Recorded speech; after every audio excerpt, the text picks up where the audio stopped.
Completely different level with a completely different mayor. We should say that thousands of immigrants have flooded into Quebec, mostly illegally from the U.S. States, but 50,000, so about 50,000 arrived last year. Now a lot of them appear to be on the move to Toronto. This week, the mayor of that city finally declared enough was enough and demanded help from the federal government.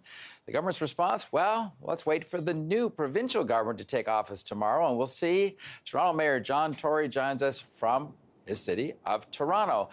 Mayor Tory, on the refugee front and immigrant front, what does being at full capacity look like for migrants flooding into your city? What sort of numbers, what sort of overcrowding issues are confronting you? Well, I should say, Don, first of all, when I finally went public, it was after months of private discussion when I saw the trend lines that were heading from 6,000 shelter spaces in total in Toronto, of which initially when I started talking to them, I think the numbers were about 15% of those were occupied by refugees or asylum seekers. Now it's up to 40%. And look, I've made it very clear. Toronto supports, and the mayor of Toronto, namely me, supports the genuine embrace of refugees and people who are seeking refuge in our country. But when they come in numbers like this and they're coming down to Toronto and needing shelter, we need the help of, we need the partnership of the government of Canada in particular. You know, we believe, and I think most Ontarians and Torontonians and Canadians would agree, the government of Canada's role when it comes to refugees and asylum seekers does not end when those people cross the border. It just begins. And yet we're left in a situation in this city, the country's biggest city, with thousands of people, some of whom today are living in college dormitories we've borrowed for the summer, and we're just not really getting any answer. And even if the provincial government issue wasn't there, I would say that the federal government should have stepped up and been a partner to us on this in any event.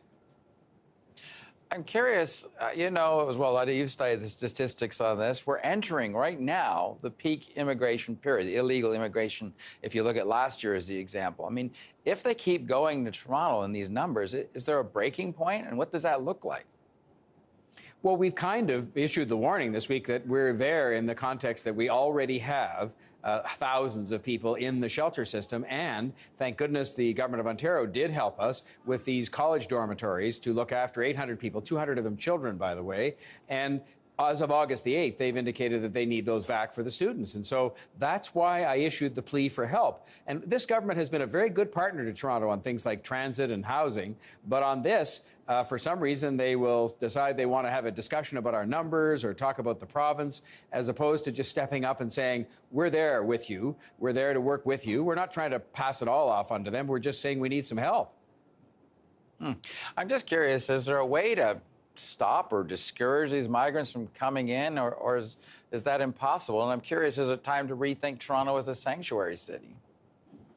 Well, the sanctuary city has nothing to do with this. I mean, it says that, for example, if you're being assaulted on the street and you call the police, that you don't have to worry about them asking you for your papers. Or if you do show up at a shelter, you don't have to worry about producing your immigration papers. That's what that has to do with. But what I will say is that when you say, the rethink, we have specifically suggested, and there's been discussion about having a transition center at the Quebec-Ontario border that helps to direct people to some places, Don, where in fact they're wanted because there are jobs that are vacant and housing that's available other than in the city of Toronto, I'm meaning in Ontario. And so that's what's not happening at all. That's part of what we want. We also would like the federal government, with all their real estate and all their different buildings they have, to perhaps suggest a building where they could take some responsibility for some of these people, so we're not left in a situation where we just don't know what we're going to do when these dormitories have to be returned to their intended use come the beginning of August.